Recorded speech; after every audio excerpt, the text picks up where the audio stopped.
Kumusta? Kumusta sa lahat? Long time no see. So, ngayon, napilitan talaga akong mag-vlog na naman. Gusto ko lang i-share sa mga nag-online banking. Medyo out of topic to sa mga pinapost natin, but uh, napilitan talaga akong i-share to para maiwasan yung mga kababayan natin, no? Kayo na maloko din sa mga ganitong scam. So, mayroon akong video nangyari sa akin kanina is na-scam yung video credit card ko.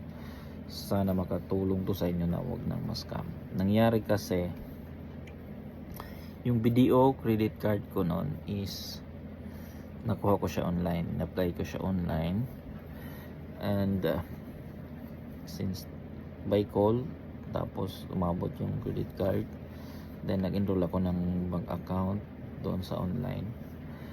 Nangyari doon, yung video account ko na dalawa, isang video account ko merong naka-enroll doon, isang debit card at saka isang credit card. So nangyari, biglang may tumawag sa akin, sinisimulate niya yung office ng video na parang hello, I'm Jane something, I'm Kuan, tapos may request kung ano your, meron silang nire-request na kasi yung credit card ko daw is allowed since din ay classic na credit card, gusto nilang i-upgrade into platinum para no annual fee, and then up to 200,000 na yung pwede mong i-credit sa kanila. Since yung classic ko naman is up to 40,000 lang yung pwede kong i-credit doon. So with that, dahil sa yung credit card ko na yun, in-apply ko naman through online, kaya nagkukina ako na yun, i-transact na gawin yung i-upgrade. Yung sabi nila doon is hihingin daw nila yung debit card number ko, kasi yung credit ng old na credit card ko, yung points doon is ililipat nila doon sa debit card. So yun yung magiging parang process kaya hingin nila yung debit card number din.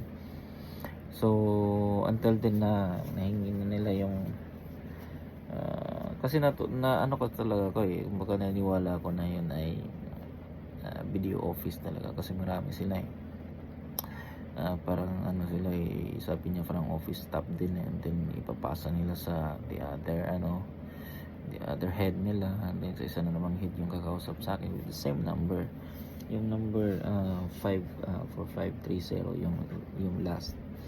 So nangyari noon, after ko may time na naghihingi pa din sila ng OTP, so binibigay, so dapat pala hindi binibigay yung OTP, and then wala namang nangyari nung nag-start siyang tumawag sa akin kahapon pa and then wala namang nangyari pa until yung transaction nag-last ng yung pangungulit nila sa akin nag-last ng isang araw, 24 hours, kasi kahapon pa sila tumatawag, and then tumawag, kinancel ko yung dahil sa busy ko, hindi ko interested, then nagtawag sila uli 9 AM just this morning, and then kinancel ko na naman. Parang professional yung dating, sabi niya babalikan kita ng tawag mamaya if you're ready, then ganun until 1 PM na naman. Sige, kinancel ko na naman, so tumawag naman sila ulit 3 PM. So doon na ako naniniwala talaga na legit yung transaction, no?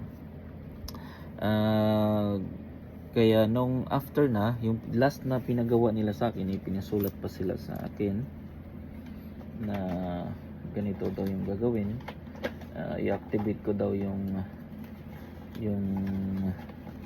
digital banking ko. Punta daw ako ng ATM machine, ipasok ko yung debit card ko sa ATM, and then i-select yung other services, then activate yung online banking. Tapos meron silang pina-enter na code, activation code na 880684. Ayun, then mag-enter ka ng PIN,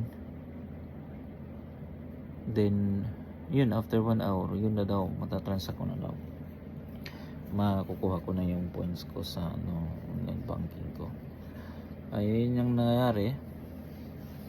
nangyari after na-activate ko siya 6:30 PM, 6:37 pagdating ng 7 is yun, naubos na yung laman ng debit card ko, naubos. Mayroong transaction dun na nilipat lahat ng ng laman ng aking ah, debit card. So yan, wala nga tayong nangyari, kaya yung ni-report ko na lang siya sa video, and then wala akong magawa, napilitan talaga akong mag-vlog para sana naman ma-aware kayo na may mga ganitong transaction na online scam. So nauso na nga ngayon yung online banking na yan. Meron akong GoTime, meron akong video, meron akong Landbank pa. So please naman,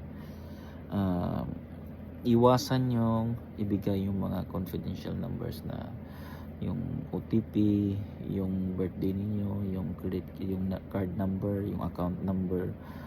Kung sino-sino yung tumatawag na ganun, wag nyo pong ibigay, kasi maaring ma-hack yung account niyo. So ingat-ingat po tayo dyan. Sana wag kayong matulad sa akin na ganun ang nangyari. So yun lang po siguro. So ingat kayo sa paggamit ng mga online account, online banking, para di tayo matulad sa akin. So as of magkano yung nakuha sa akin, siguro hindi ko na i-disclose yun. Basta malaki din yung pera na yan. Katumbas din ng mga malaki din, siguro mga 3 months na salary, sa medyo malaki din. So yun lang po mga kabayan. So pasensya na, sana ay okay lang din yung pasensya na kayo. At so yun lang po.